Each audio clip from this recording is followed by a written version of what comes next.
Hello and welcome to episode number 42 of Light the Eye, presented by the U of I Credit Union. I'm Scott Beatty. And I'm Robert Rosenthal. He's back. I'm back in town, in person. I think I got a little tan, right? There's a little tan there. Yeah. Cue the music from Hamilton. So what did I miss? So what did I miss? Great to see you. Glad you're back. It is good to be back, although the remote isn't right here. Does that mean I no longer get to light the eye? I mean, I have the remote over here, and I mean, you can have it back. It's not a big deal or anything. It's just easy if I turned it on right now. Yeah, internally, I'm having one of those little like meltdown moments, like little child, like my toy. My brother is playing with my toy kind of thing. And listen, I understand that. Mm-hmm. I understand that you brought the eye to this whole show. Mm-hmm. It's something you care about deeply, and I don't want to keep that from you. When you're gone, I turned it on and off, and I think for the most part that went well. And I'm not here to replace you though or anything. Yes. I mean, it's just if you want it, you can have it.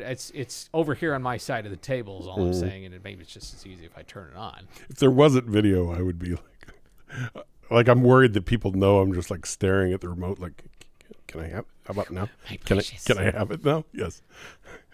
First, you have to tell people we're going to talk about. I usually do that. Okay. Since you're going to turn on the light, then you got to tell people we're going to talk about. Here's what we're going to talk about. First, we're going to talk about the fact that for some reason, just before we press record, you were quoting the Melissa Manchester song Through the Eyes of Love, written by Marvin Hamlish, I know this off the top of my head, for the movie Ice Castles in 1978. And I know it on the piano, so I just have the piano intro like playing in my head right now. And then I made the little joke looking through the eye of love. And so I think we should maybe change our intro music to Marvin Hamlish.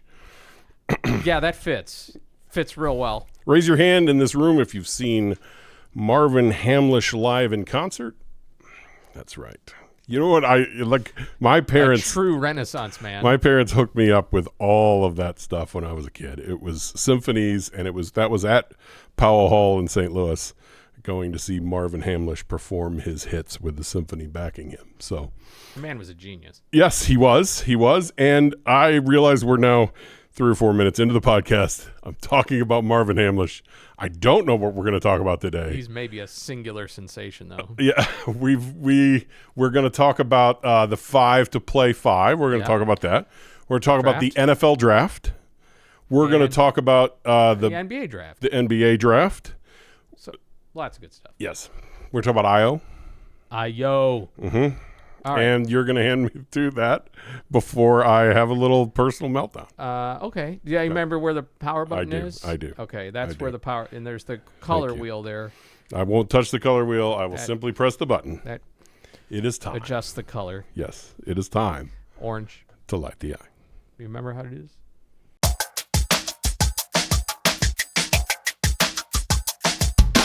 We can only fight the fight with us so long, baby. Till it all bursts out. Till it all bursts out. So what's it gonna take to make this all stop now, baby? All right. As you mentioned, a lot to get into from the weekend. It was also Illinois baseball, by the way. Had another big series against a ranked opponent. Got a great win. Would have loved to have seen that be a series win for Illinois baseball. Yep. But had one of their best wins of the year on a Friday night. Feel good moment for the team, for the community.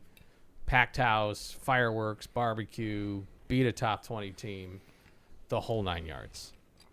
It was a good thing. Just couldn't find a way to win the Sunday rubber match. No, it was a close game. Yep. Turned into a pitcher's duel of sorts. And Nebraska was a little bit better. One Illinois' biggest threat. Boop. Double play. Inning double play. That's just how that goes. Yep. So.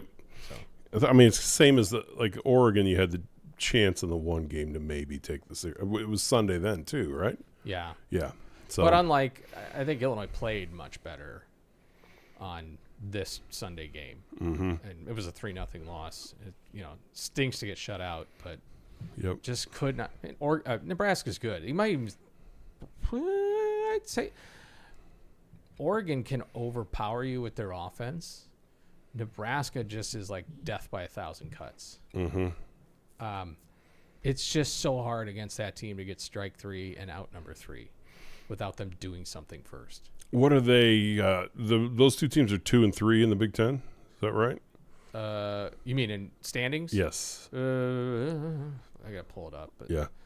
Nebraska is definitely second. I think Oregon may have fallen to 4th. Okay. Or they swept Penn State over the weekend. I don't. Mm-hmm. Yeah, it's USC, Purdue, and Oregon are all kind of in that mix right after Nebraska and then Michigan. Mm-hmm. So Illinois is now in a tie for 9th place at the moment, and top 12 teams go. But the separation between 9 and 15 right now is very tight. So Yeah. you just got to go win games. Yep. You just got to go win games. What are the series remaining? Iowa's up next. Iowa's this weekend, and then back home for the final Big Ten series against Northwestern. They don't have a good record, but you know how that goes. Yep. They always kind of get up for a Illinois series. And then you go to Indiana, and Indiana's having an unusually down year. Okay. So on paper, they've just gone through 2 tough series. Yeah. So I like their chances, and this is going to be weird to say, after 12 home games, it'll be 13 tomorrow night. I think it's good to get back on the road. Okay. That's what I feel. Yeah. That's what I feel. What do you think it would take? So there's 9 Big Ten games left. Is 5 and 4 locks up the Big Ten tournament, something like that. Maybe you can go 4 and 5. I'd and like still. 6 and 3. I'd like to win these last 3 series. Got it. 6 and 3 is the Let's goal. not dink around. Got it. I'll hold you to it. Yeah. Anyway. All right. so Should that's I what- ask you about the thing hanging around your neck? What I thing? think you got to raise it up to have it on the screen thing? there. Oh, this! Yes. I forgot it was. What Is that a locket? is? It's just. Is it a locket? It's just a. Does it have a photo inside? Like It's- my mom has a locket she wears It's just every a little day. thing we got for finishing a half marathon over the weekend. Ella, I did didn't you even- bring yours? I'm going to bring Ella's Ella here. in. Yeah, Ella Peterson is here. You did bring yours. You guys planned this, didn't you? Maybe. Well, there is well, a chance. Yeah. Doesn't everybody wear their medals after they finish something? Look at this. Is pretty cool. It opens up. It is kind of a lockety thing. See, it is a locket. Yeah. Yes.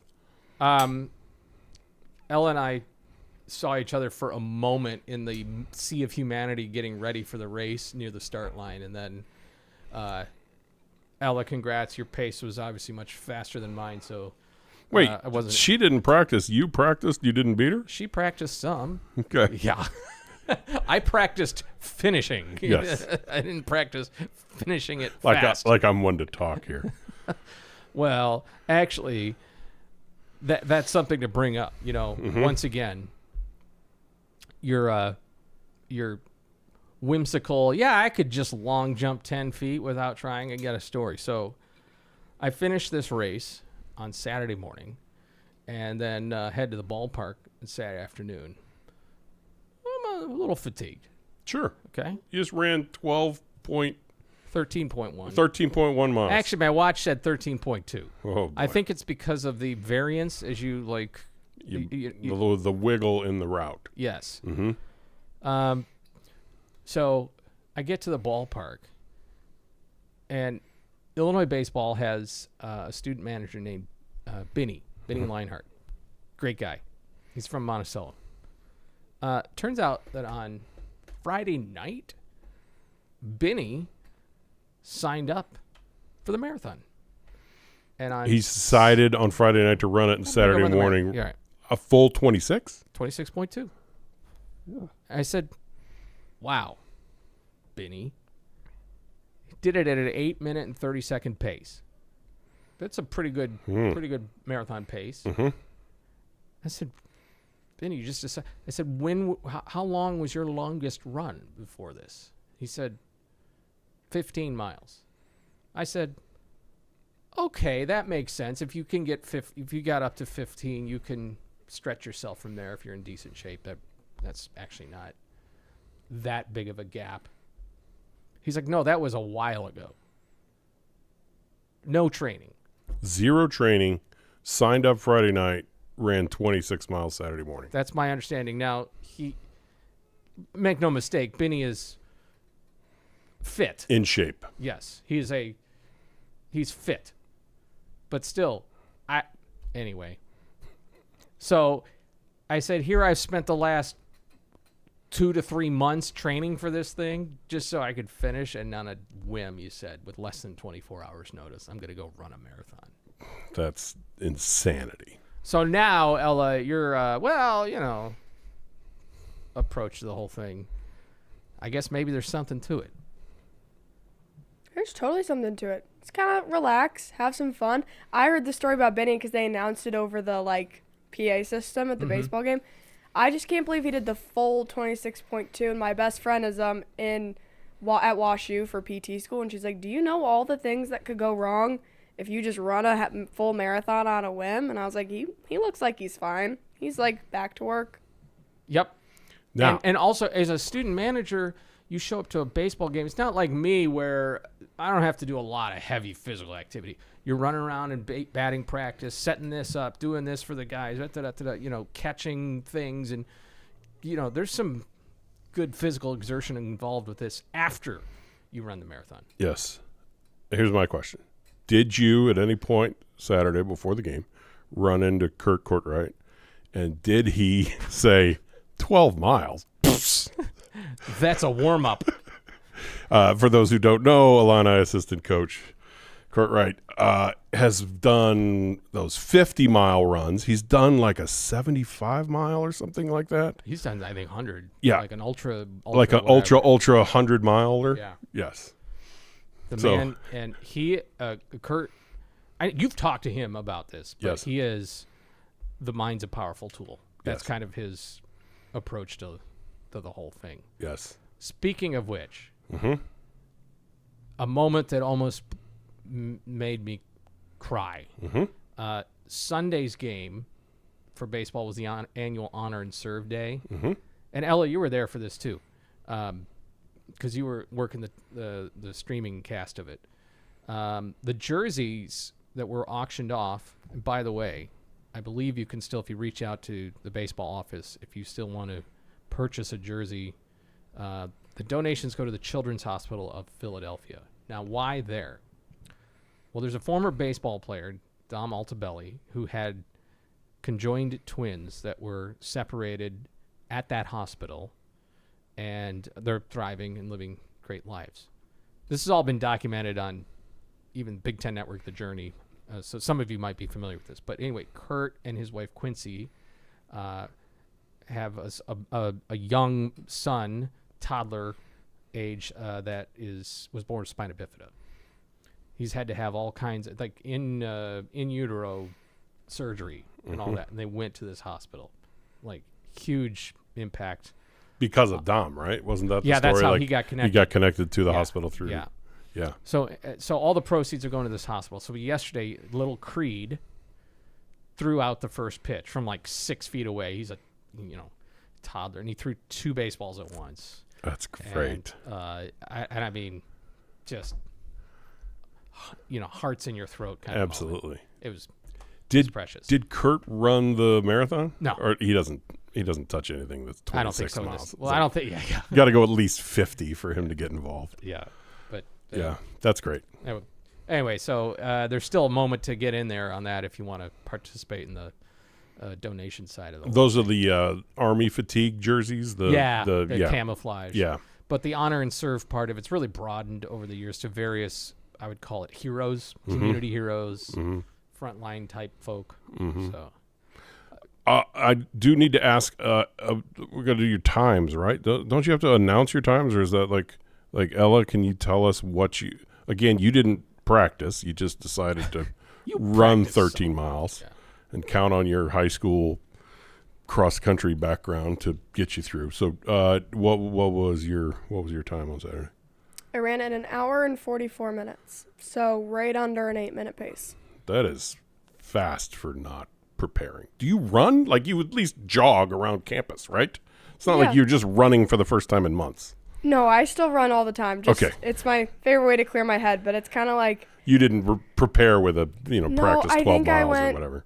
8 was as far as I went before, and then you just go from 8 to 13 and have a ball. That gives me another question. Where on campus do you like to run?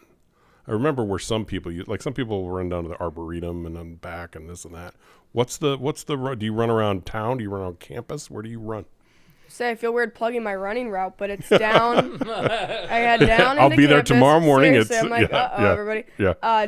Go kind of into the main quad because I meet up with one of my best friends Sure. who lives at a sorority house in Champaign. I live in Urbana. Meet on the quad, Perfect. and then we go up over to 4th, Okay. up over to Oak, Oak up to St. Mary's, and then we just rip St. Mary's down. You can do gardens, and then you can go by the horses. If you need more miles, you hop into Urbana. There's a park around there Sure. to get a couple miles in. Neighborhoods back there, and then you kind of just putz around until you get the number you need on your watch.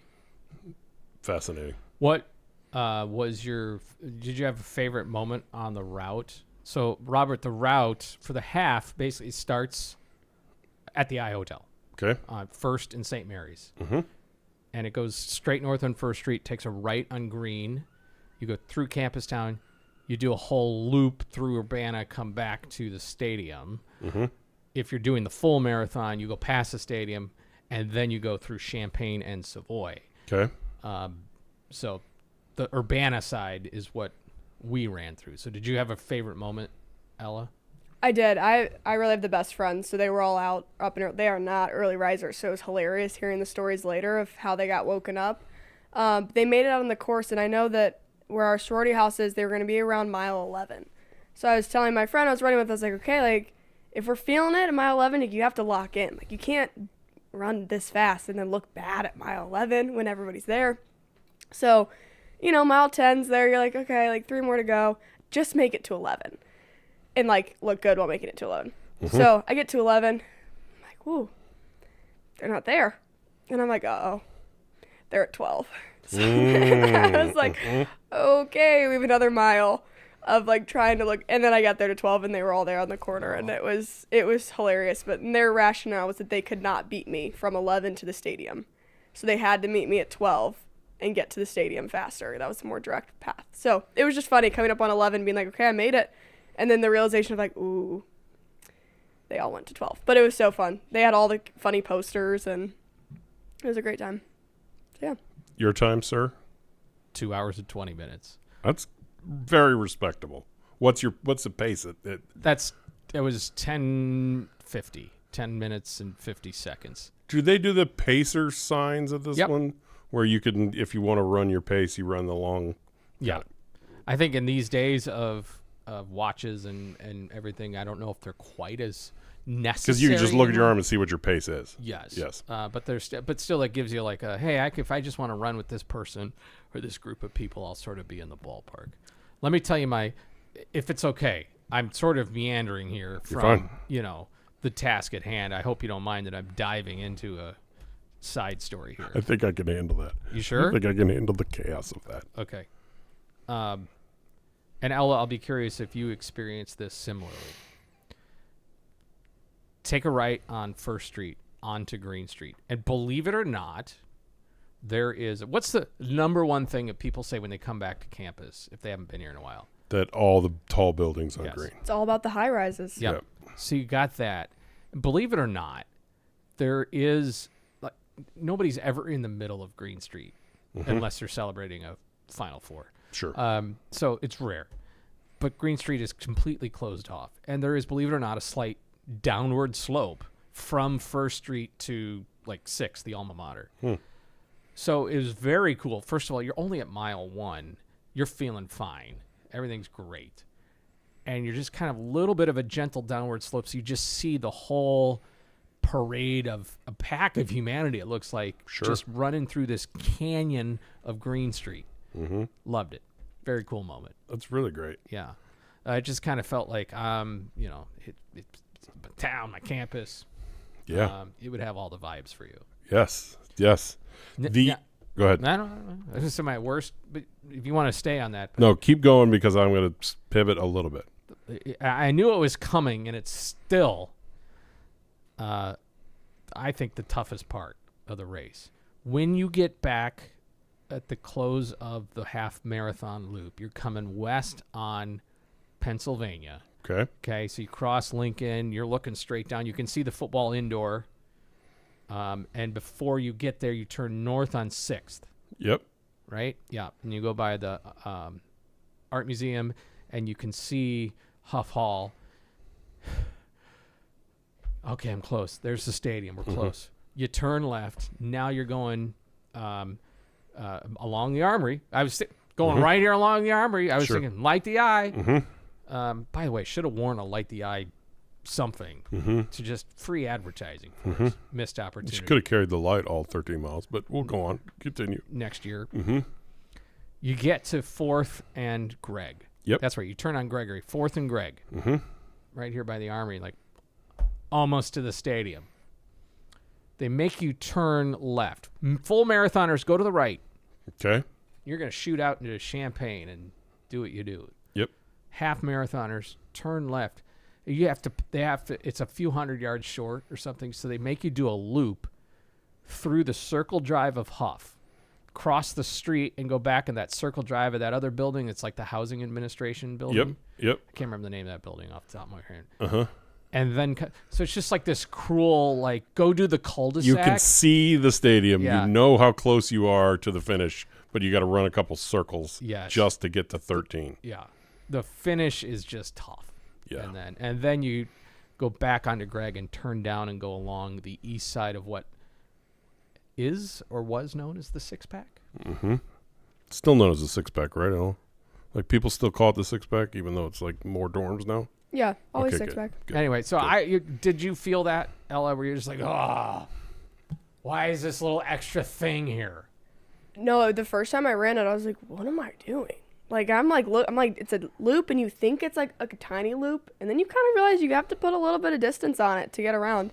And that was the moment where Mac and I looked at each other and we were like, oh, we're really not almost done. She was like, and everybody around you's like, you're almost there. Like, I think it's like you have 1K left when you're there, and they're like, just like, you're right there. And I'm like, I don't feel right there, but I can see the stadium. I hope I'm right there. So, yeah, it's not for course-wise, I'd rather have another extra loop, but I think for me the worst part is getting stuck in the park for, 8 and 9 and 10. They you have all this crowd. It's so fun. As you were talking about that first mile, it's just people, and then the miles where it gets gritty, you're like in the middle of nowhere, Urbana. And if you don't have a running buddy, it's just you at some local park with like a DJ.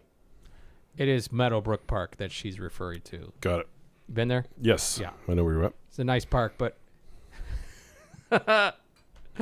yeah. It's funny you say that because that reminds me of when I was a student and had a friend that actually got engaged at Meadowbrook Park. And as she told the story, it was like some far off, distant place where there's sculptures out in the park. I don't know if you saw them. It's a weird place. And it does feel that from like, I felt like I was in like there's nobody there, and it's just you and the runners, and you're all kind of like, where are the people that are supposed to cheer? And now as what's funny to me is like now as a community member for 20 years, like, I've used Meadowbrook plenty of time to get some training runs in. Sure. And it is hard at that point in the race. It's just like, this thing keeps going. Yeah. But it's kind of like, we all know Meadowbrook Park. So you're just running the loop trail there, like on the trail? It's like 3/4 of a loop. Okay. And yes. But it's just funny to me because like students, Meadowbrook Park might as well be in Kentucky. Yeah. It's like, where am I? Like, it's only like a mile from campus. Right. But it's just this different world where students don't venture to. So I think I find that amusing just because I remember the same story being told. Like, he took me to this place far away, and there was art in there. There was art out there, and then he got on his knees, and I was like, oh, that's Meadowbrook Park. It has to be one of the flatter marathons / half marathons like in the country, right? Yeah. Like that's why people like it to come to try to qualify for Boston or wherever. Got that it. needs a 'Cause there's qualifying time. No hills. I mean, where is there a hill? Is there a hill? They seem to exist. Yeah. Meadowbrook Park has them. You feel them. They're there. There's Yeah. gradual inclines, but it's no like that's the hill. It's not the Beacon Hill in Boston. Yeah. Yeah. This is where I was going to pivot earlier. My wife ran the St. Louis half years ago. So did I. And I went out to support her, and I saw her at like the 5 mile mark or something like that. And then I went to a spot that was near the 11 miles. So she had about 2 miles left. You turn and you're headed back downtown at that point. And my sister-in-law joined me at that spot just to cheer her on. And she brought her kids and they had a sign. And I want the etiquette of this. I want both of you runners to tell me what this is. You could tell that my wife was struggling at this point. You've got some hills there, and then you've got to basically from that point then you've got a downhill toward downtown. But that little piece is hilly, and she's at mile 11 and all this stuff. So my sister-in-law joined her. Like, it was like, oh, I'll just run with her. So she went out and ran, but then ran through the finish and people cheering. And I was like, that's a little cheaty, right? Like, you don't get that applause. You don't get to start at mile 11. Now, she did it just to support her sister. Is she helping herself to a Mylar and a medal and some chocolate milk? No, she did not. But it was kind of like if I'm a runner and I'm at mile 11, I see somebody come over the barricade and just start running. I'm like, I didn't just go through this 11 miles for you to run 2 miles and wave to the crowd at the end. Like, there's some investment here to get out on these streets. So do you have an issue with that? Any runners? Ella, do you have an opinion on that? Do you care? I mean, not really. Everybody's got to get through it, like, on their own.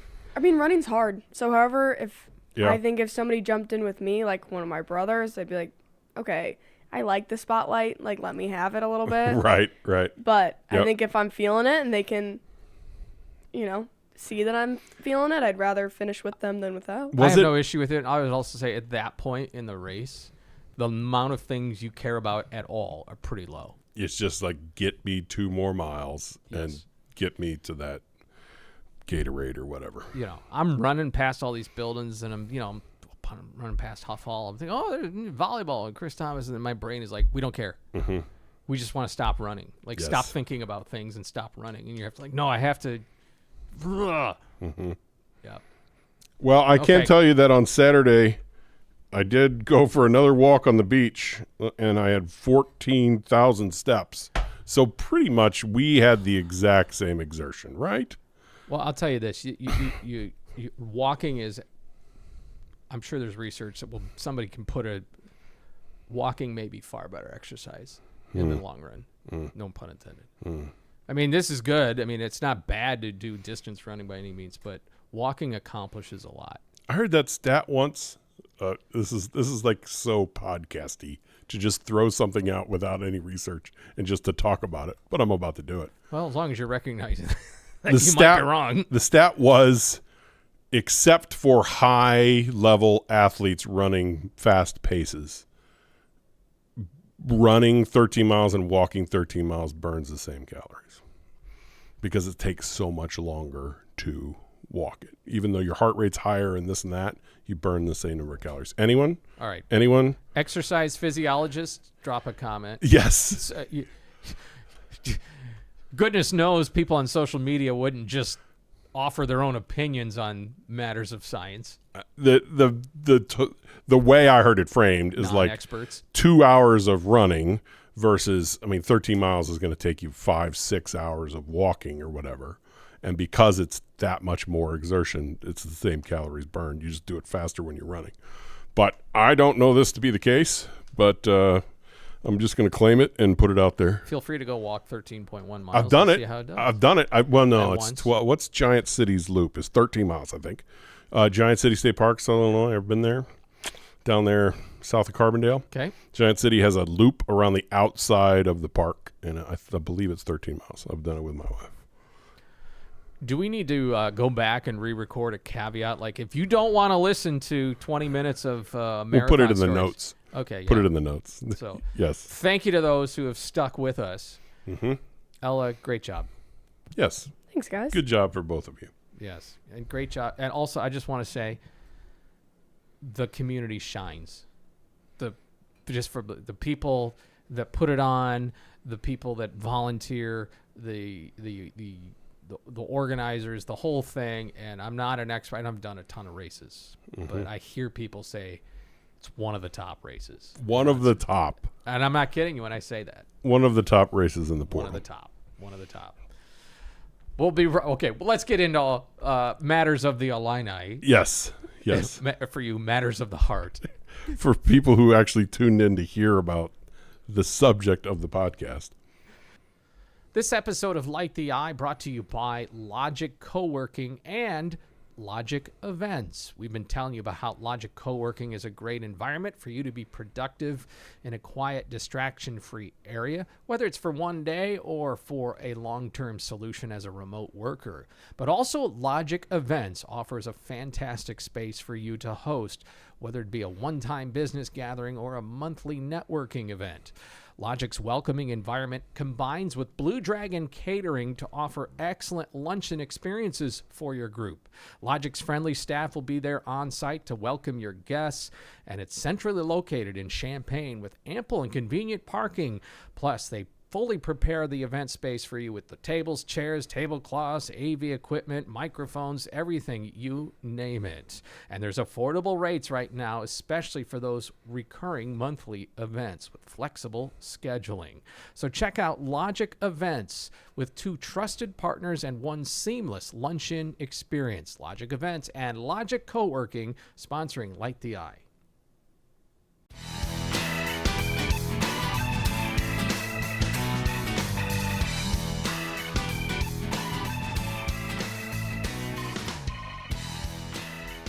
Well, Robert, the NFL draft has come and gone, and Illinois, I think I was surprised a little bit. We were not surprised that Gabe Akis went first off the board among Illinois players. J.C. Davis also got a draft. Miles Scott, a late round pickup by the Denver Broncos. But Luke Altmyer did not get drafted, and I felt like he would have. That comes from a place of my deep analytical knowledge and experience of how GMs operate in the NFL and what exactly they're looking for. No, actually, it doesn't come from that. It just comes from, I don't know, hype. Yes. So remember that for those of a certain generation, the Seinfeld episode with Gail and Kramer's like, Jerry, she snubbed me. She snubbed me. The NFL, did they snub him? I mean, yes, but I don't want to. Not all the articles are saying it's fuel. Yes, fuel it for is.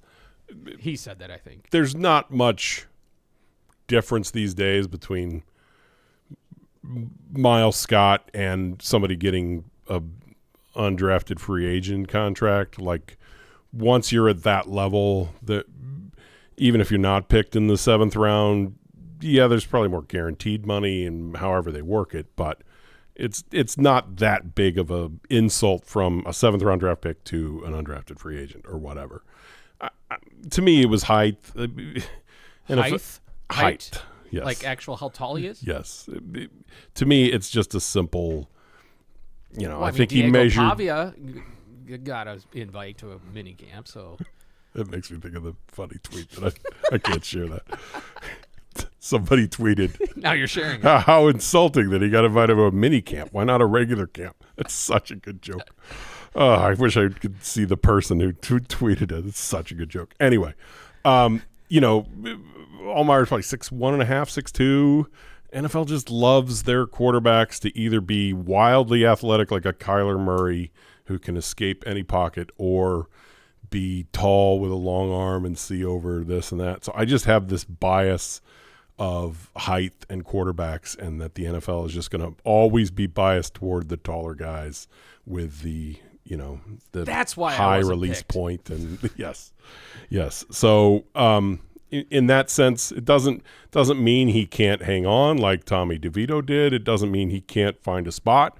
This is now when they will determine that. I look at the draft as being teams want to claim the rights to a certain player, and in those late rounds, they're not worried about losing out on an Altmyer as a potential backup quarterback.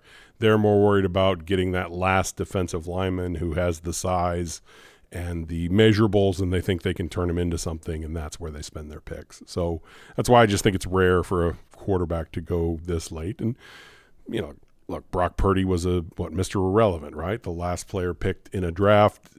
It was all because of the height concerns with him, and he found it and figured it out, and he's a starter in the NFL now. So I hope Luke can take the UDFA route and find the same path. Is there an Illinois quarterback from, let's say, 1980 to the present that you would put in the category of a great Illini quarterback that didn't make it as a pro with some modicum of success? I thought Kirk Kittner would have a better pro career just because of what the NFL was at the time, looking for pocket passers with strong arms, see the field well, make the connection. There wasn't much concern about mobility back then and this and that. So I really thought Kirk Kittner would hang around. He got some starts with the Falcons, but just didn't really stick in the NFL. So sure, but he still got there. Yep. And still made starts. Tommy DeVito did. Mm-hmm. I think if you look back, did Trudeau? I mean, Tony Eason, right? Tony Eason started a Super Bowl. Dave Wilson, did he? He hung around for a little bit, but yeah, Jeff George is the only Illini QB with long-term success. I mean, right. Jeff George was starting a playoff game I attended. It was Rams-Vikings. What was it, 0-1? Jeff George was a starter still. That was 12 years after he was drafted or whatever. So, he hung around a long time just because of his incredibly powerful arm. Here's where I was going with that. I mean, Luke Altmyer is in the conversation of greatest Illinois quarterback, and not looking at their pro career. I'm just talking about their Illinois career. Mm-hmm. Definitely in that upper echelon, right? He was flirting with some records. I would say definitely top 5 Illini quarterback. Yeah. Yes. And my point is, wouldn't it be strange if he was the one that didn't work in the pros when actually people thought he's going to be probably the first surefire pro since Kirk Kittner. Yep. Even though, I mean, Tommy was a little bit of a dark horse to make it. Sure. So you follow with me, and so anyways, all that to say is is Luke Altmyer is he going to be looked back at as wow, he was a really good college quarterback but didn't have in the NFL? You want to know that your great college player was also a great pro. Yes. Or a solid pro. I mean, the thing about the quarterback position is there are maybe 20 truly great quarterbacks in the world. Right? I know. It's weird. The guy who's the 25th best quarterback, every fan of that team hates that guy and wants him replaced immediately. Get rid of this bum. How many NFL GMs would say right now, if I could upgrade a quarterback, I would? There's not 32 guys that can do the job in the way you want it done. Yes. So that's why it's the hardest position to be drafted. It's the hardest position to stick around. Teams will be like, nope, this guy does not have it. Just certain measurables that just aren't there. He can't make the opposite hash 20-yard sideline throw. Get rid of him. We have to have somebody who can make that throw, and we'll see if then they have the brain capabilities of reading defenses and staying mistake-free and avoiding the rush and everything else that goes into it. So it's just impossible, right? The reason Illinois has had one solid starter for a long time in the NFL in Jeff George is it's just really hard. It's really hard to be one of the 20 best. And when you find that guy, teams will stick with the guy for how long was Ben Roethlisberger at Pittsburgh. It's like we're going to stick with we've found one of them, and we will stick with him for as long as possible. So those jobs aren't coming open. So there are probably 15 jobs in the NFL right now that are just set. You're not going to take that guy out. So teams in the draft are looking for backups, but they're also looking for, there's maybe 12 teams looking for that one specimen of a starter, and it's just really, really hard to break in. Whereas a safety like Miles Scott, and teams will carry 6 safeties, and maybe we found a guy, maybe we put him on the practice squad for a couple years, maybe he develops into this, showed some good instincts, there's a lot of patience with that and this and that. And quarterbacks, it's the opposite of, it's just they are trying to find one specific thing, and if you don't have all the boxes checked, you're not very important to them. 2 guys invited to mini camps, Josh Kreutz and Dylan Rosiak. 6 were undrafted free agent signees. Luke Altmyer to the Lions, Melvin Priestley to the Lions, Tanner Arkin to the Patriots, Hank Beatty to the Titans, Josh Geske to the Packers, James Thompson Jr., 49ers. And then, of course, Akis, Davis, and Scott were all drafted. 11 guys, ranging from drafted to mini camp invitees. Mm-hmm. I think my biggest takeaway with this draft, if we just look at number of draft picks, like Indiana had 8 players picked. That's probably the final exclamation point on Kurt Cignetti going out in the portal and finding dudes. For Indiana to have 8 players picked is insane. Their ability to spot talent in both high school and in the portal is pretty incredible. I think Indiana was like 9th on the list of most draft picks and this and that, and they have very few 4-stars on their roster. But I just want to point out, I tweeted this the other day, like Auburn had, 10 draft picks the last 2 years, and they have like 11 wins or something like that. Florida has 12 draft picks the last 2 drafts. They have 12 wins the last 2 years. Illinois has 4 draft picks the last 2 drafts and 19 wins. That, to me, is wildly impressive. If you look at the numbers of players picked, you see, Miami had 9 or maybe 10 players drafted. That was a really talented team that made it, from the first round of the playoff all the way to the title game. I see that, these teams really did have a lot of talent there. You can believe recruiting rankings if you want, but on the other side, the true measure of how much talent did these teams had is, do the NFL teams want them and are willing to spend draft picks on them? And you see the teams that have risen to the top are the teams that had a lot of talent. Illinois has just had 4 draft picks the last week. That's good. It's better than the 0 draft picks of this. But to win 19 games with those rosters, these were 2 teams that were majority junior and senior, and these junior and senior classes only had 4 draft picks. That speaks a lot to the development of these teams, to the undrafted free agent thing. There is like, I think teams are noticing, especially like teams that have drafted other Illinois players before, the Patriots, the Broncos are chasing Illini players. They're so happy with Pat Bryant. And Lions, same thing. I think they have identified like, hey, there's going to be some underrated players that aren't going to be high on many draft boards, but there's some ballers here. There's some football players here, and we should really chase them. Because, look, it's hard to find talent, and of true NFL talent, if defined by draft picks, and true NFL talent only just had 4 draft picks in 2 seasons, and other teams, Iowa had like 10 in those same seasons or whatever.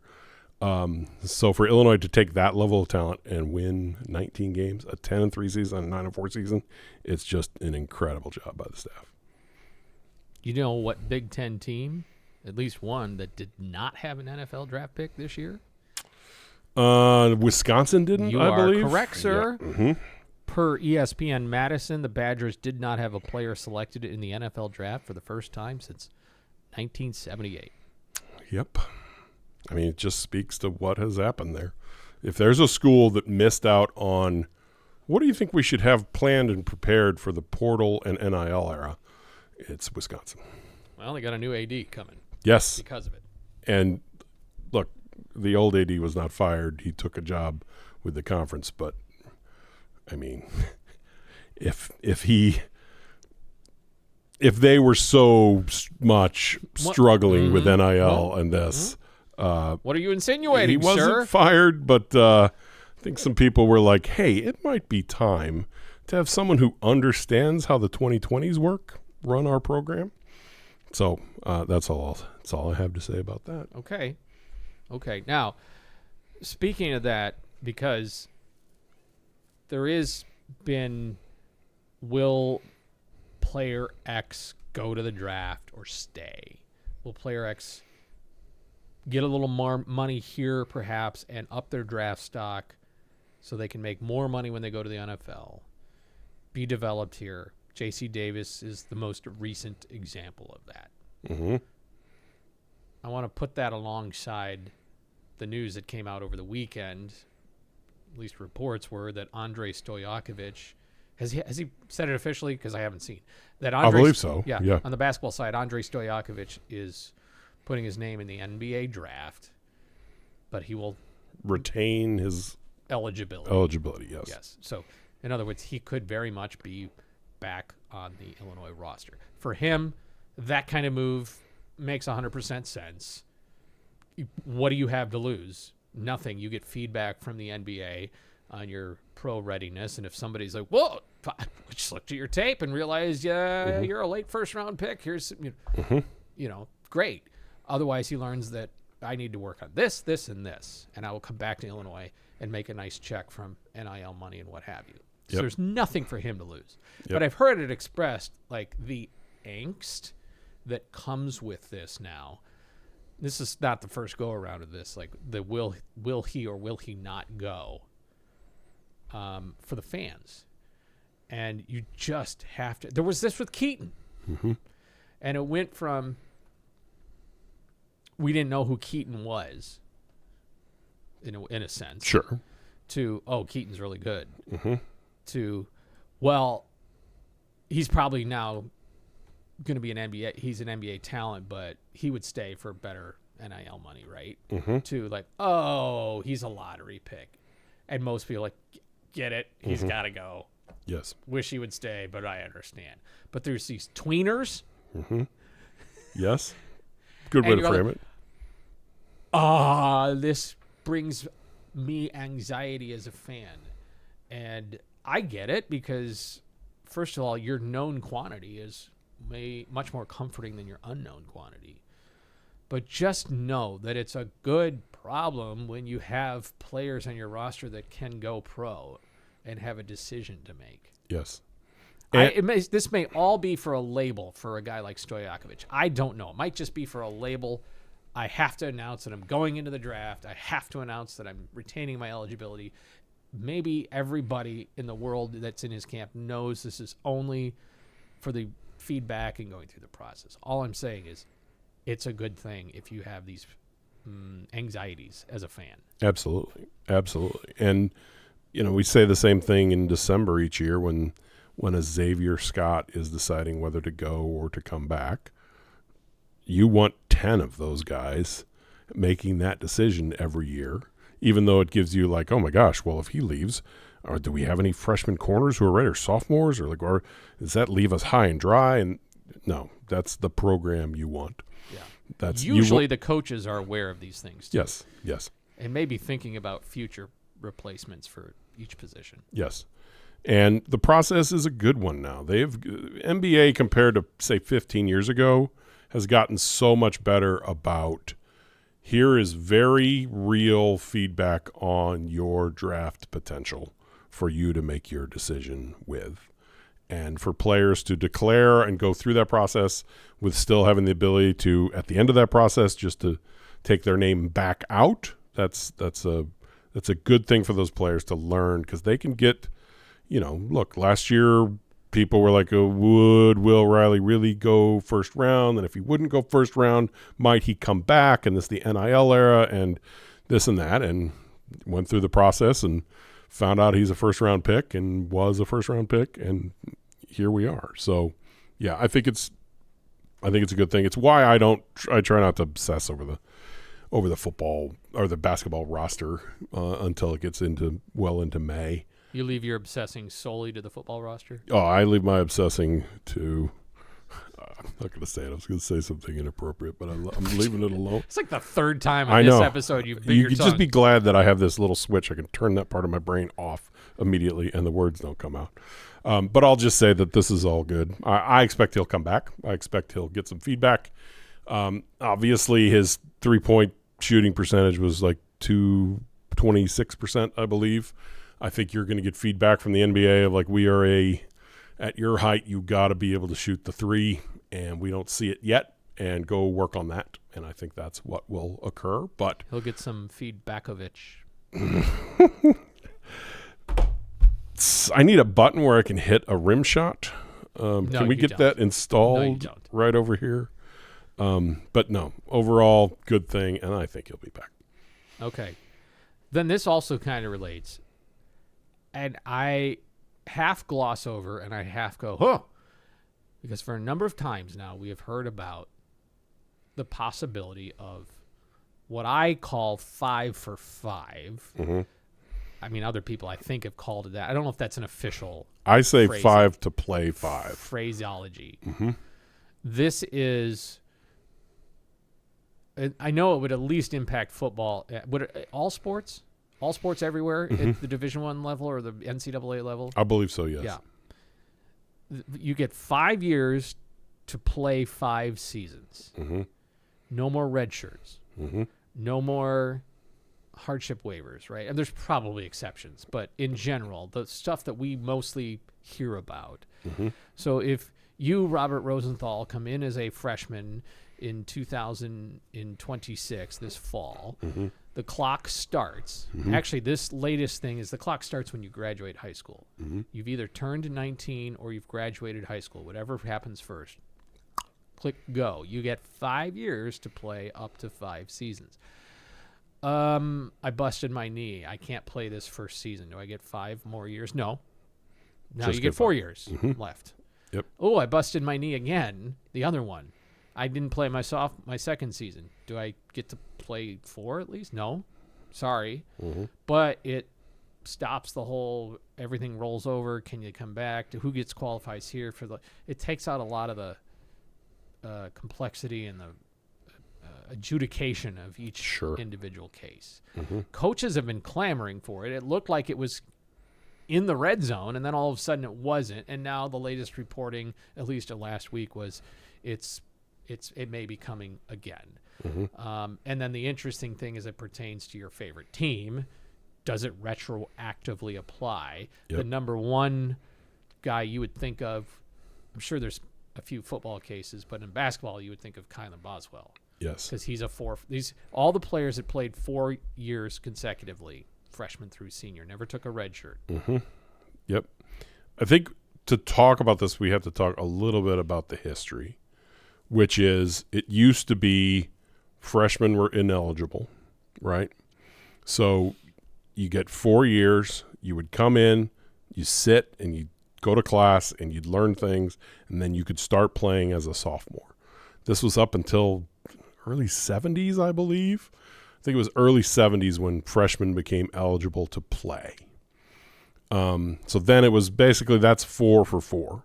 Then this idea of redshirting came in of, hey, it was a really good thing that these freshmen didn't have to worry about competition and didn't have to worry about they could get acclimated to school and class and football or basketball or whatever and play. So then 5 to play 4 became a thing. So everybody has that 5-year clock, but you only get 4 years on the field. So at any point in those 4 years, you can take a red shirt.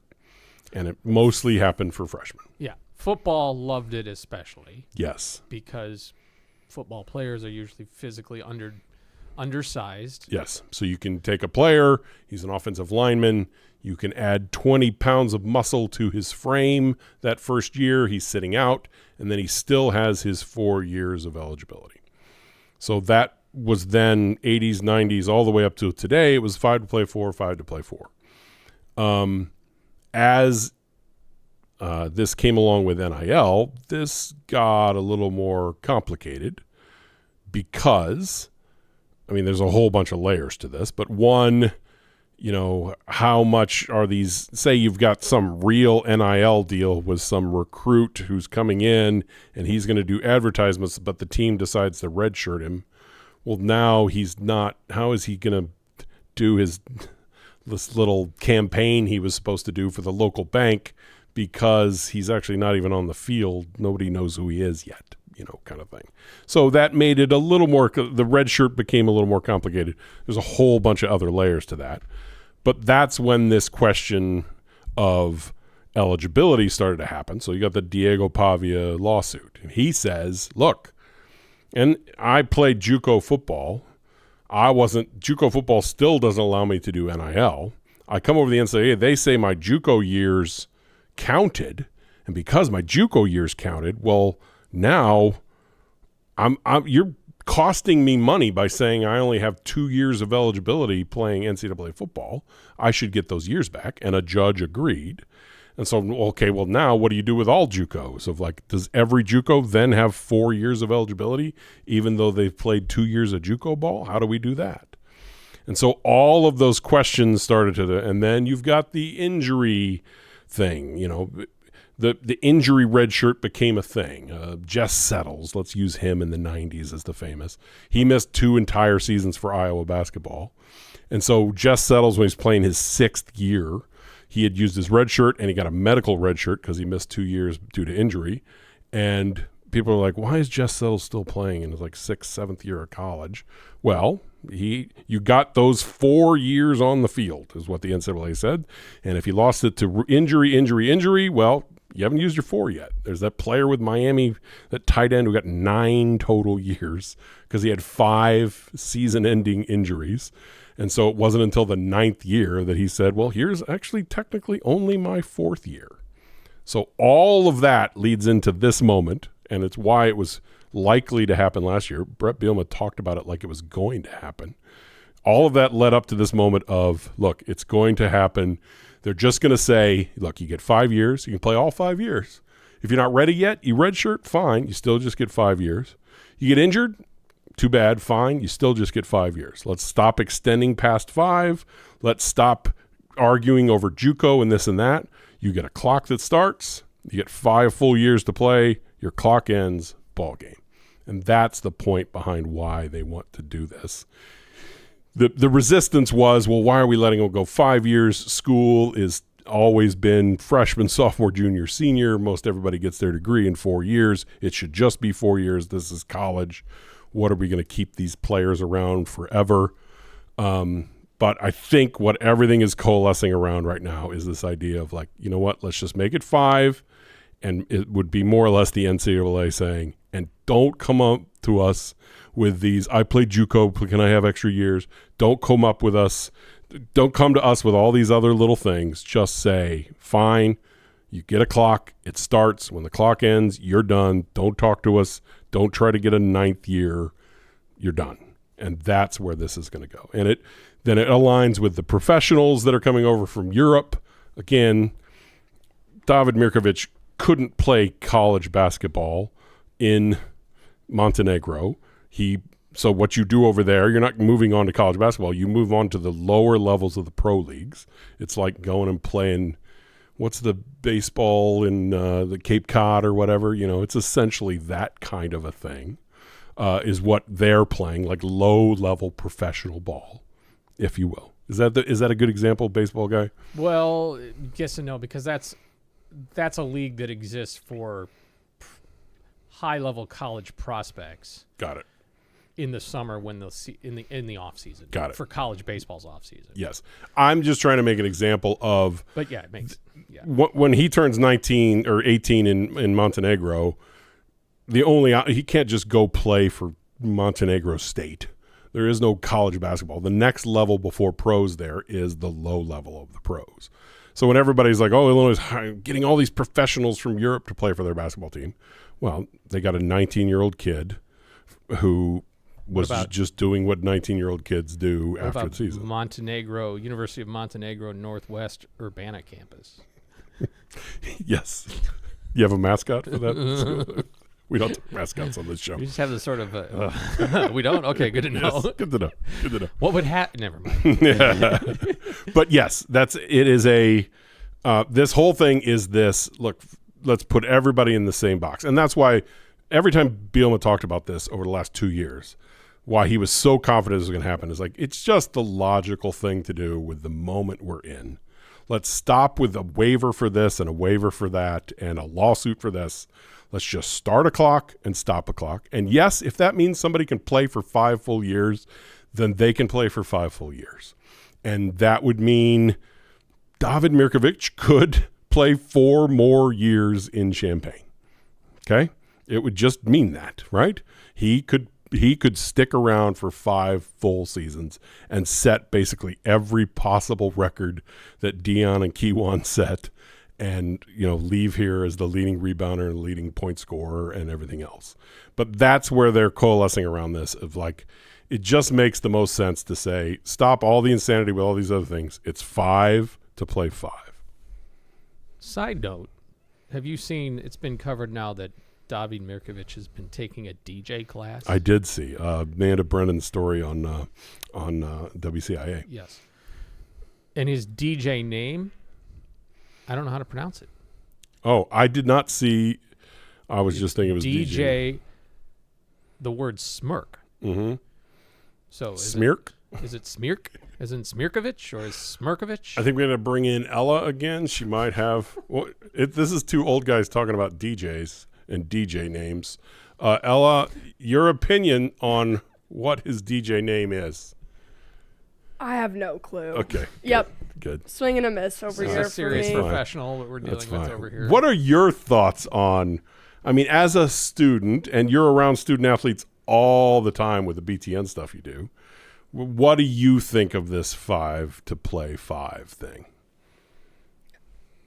I think in this era of college sports, there have been so many different rule changes, especially on I'm closest to the women's soccer side of things with my friends. One of my best friends is committed to Michigan State, supposed to go her freshman year, and then they started coming out with all these new things about roster caps and numbers on that. So then she got there, and they were like, well, you can't be on the team technically yet. And they were like, she's like, no, you recruited me.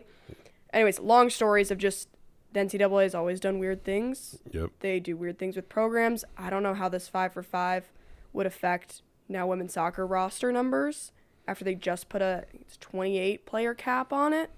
I think it'll be interesting to see how it shakes about how many lawsuits come out if you don't factor in seniors. And they came out today and said that it is not retroactive. So that takes out the Kylan Boswell angle. Thank you for knowing that. I did not see that. But I don't know if, you can say that now, but how many lawsuits come out after that? And then there's right? 2 lawsuits next week, and it changes in 2 weeks. The whole point was to prevent lawsuits. Yeah. Because NCAA cannot get out of court. So this is supposed to do it. But then if you leave out all these seniors and you're looking at the UNC player who entered the transfer portal expecting the 5 for 5 rule to pass and for him to be included. I know a lot of other college basketball players did too. You're going to the court, you're seeing if you can sue them, and the NCAA is back in a lawsuit again. Yep. Well, this is America. You're never going to avoid lawsuits. Yeah, it'll be. We're going to celebrate 250 years of our right to sue people. Mm-hmm. Yeah, there is this point with it of, this happened with the 2020 recruiting classes, that when the COVID waiver came along and there were roster limits everywhere, and they just said, hey, everybody, your eligibility didn't count for this COVID season, so you get an extra year.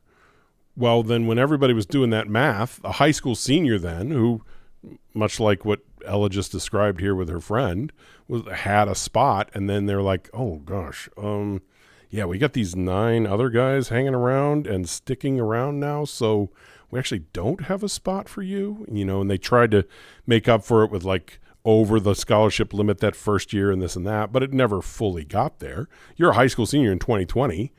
There were a lot of people that thought they were going to this or that school, and they're like, oh, gosh, no, we just got our whole roster back. So, yeah, we don't really have a scholarship for you. Sorry. And that happened to a ton of high schoolers then. And that would happen here with 5 for 5 if there aren't retroactive things, and like what we just talked about. If there are players that are coming back, well, that's taking a scholarship spot from somebody. So it's complicated. It's just like when you say, Mom, Dad, can you store my couch in your house?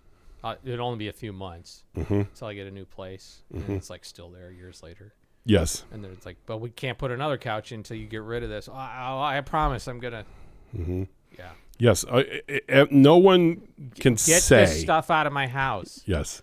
No one could say exactly what it'll be, like we just said with Ella, of, look, if they do this and they say, okay, it's not retroactive, nobody from this year can get 5 years, well, then somebody sues, it changes, and now everybody can get 5. So it's wildly complicated, and it is college sports in 2026. I mean, somebody comes to you and say, hey, can you watch my dog for a few days? Like my son.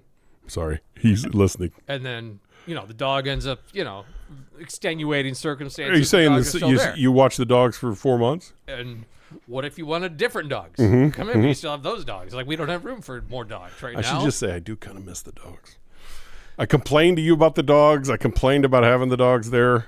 My son had a thing where he was staying, couldn't have his pets for 3 to 4 months. So my wife and I watched him, and then he took them back in February. But I yes, met the dogs. it's so funny. I say, yeah, they're wonderful dogs. Very But friendly. They're also kind of a lot. They are a lot.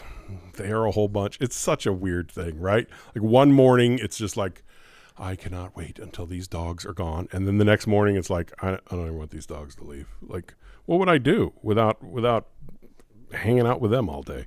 I know. Such a crazy thing. One more item before we go. I Yep. know you just love this. And this is under the category of similar to the way you want players on your team that are sought after by the pros. You want those good problems, will they, won't they? You want your athletic department run by people who are sought after by other schools. Congratulations to Tom Moreland, Illinois' now outgoing chief commercial officer. Tom Moreland, the title is relatively new, but his scope included some things that every university athletic department has had for years, and other new things in the NIL space, but also external relations, fan-facing things, ticketing, stadium seating, all that kind of stuff. Anyway, Tom is now going to be the athletic director at the University of Toledo, in Toledo, and just like Roger Denny, who was the deputy AD, is now the athletic director at Oklahoma. Another one moves into an athletic director position. So, good problem for Josh Whitman to have, that he is developing and producing athletic directors, and he'll go find another one. Yes. And, I think Tom's biggest accomplishment here was the reseating. And I know a lot of folks, anytime you reseat a stadium or you reseat an arena, it's going to be like, hey, I've had these seats in my family for years. But Illinois needed, especially in this era where money matters so much, Illinois really needed to join the crowd of people that reseat their stadiums all the time, and the highest donors get the best seats, and it recycles every few years, and that's just how it goes now in the fundraising side of things. And so he handled both of those reseating things. I think it's kind of the biggest accomplishment for him here. But yeah, you're right. Like Roger Denny going to Oklahoma, him going there.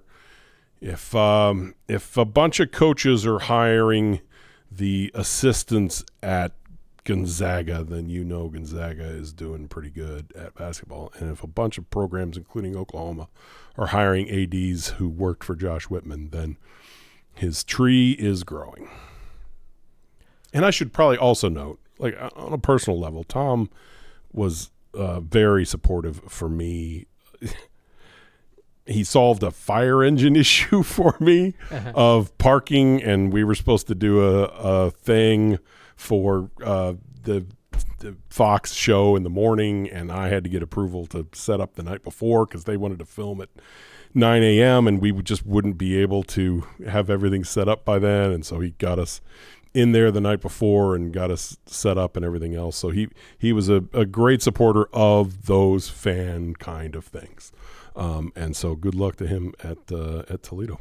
And I'll just say, you never go wrong with a former Big Ten college baseball player. That's right. He played at Iowa, is that right? Yes, he did. Yes. Baseball at Iowa. Yes. Where Illinois will be this weekend. But we plan to bring you another episode before that if everything goes according to schedule, and we'll let you know when we know what's going on with that. But that'll wrap up for this. By the way, just know this. Mm-hmm. We had a lengthy discussion on distance running along with the other Illini matters that if you were doing a half marathon, you probably have, and listening to this at the same time, you still have a ways to go yet. Unless, what did the winner of the half run? Oh, gosh. Any idea, Ella? Not a clue. Okay. What's the pace on a half? If you're running 6 or 7 minute miles, Yeah. you're trucking. And I'm not talking about the elite distance runners even faster. So that's going to put you in an hour and a quarter? All right, I figured it out. It was an hour and 5 minutes. Wow. So an average 5-minute pace from Nick Dowd, 25 out of Bloomington, Illinois. Hour and 5 minutes around 13 miles. And 30 seconds. Yeah. He burned more calories than me walking 13. I wasn't halfway done at that point. I'll tell you this. I got to the ballpark for the baseball game. The baseball game is at 3. I'm getting there around 12:30 or 1. Okay. At this point, I finished the marathon at about 10:15 a.m. But it was probably 5 minutes after 10. Okay. Mm-hmm. So a lot of people started somewhere around 7:45 a.m. Okay. I'm at the baseball field. You can hear the echoing of the PA because you finish inside Memorial Stadium. Sure. You're still hearing them announce so-and-so is coming because they announce your name as you come across. Yeah. They don't everybody, but if they see, congratulations to Ella coming across, and you can hear that over in Illinois field. I've gone home. I've had post-race food. I've gone home. I've showered. I've gone to the ballpark. People are still running, finishing the marathon. And I'm like, that's a lot of running. Mm-hmm. Is there a point where they're like, yeah, if you it's get been hit 8 by hours. if you get hit by the street sweeper behind you, Yeah. you know that it's Yeah. done. That's just like if you can't outrun that, Yeah. it's over. Yeah. All right. Well, thank you for listening to the marathon episode of Light the Eye. That's right. This is how we should advertise it. It's going to be a marathon episode. Looking through the eye. Thank you to love. Ella Peterson, our producer and engineer here for us today. Thank you to our fine hosts inside the Armory at the University of Illinois, the Center for Innovation and Teaching and Learning, providing us this outstanding studio. Thanks to our sponsors, Logic Events and Logic Co-working, and of course the U of I Credit Union. For Robert Rosenthal, I'm Scott Beatty. We'll talk to you again next time when we light. Do you remember how to do that? I think. Okay. Let's that's try that it. button. Next time when we light the eye.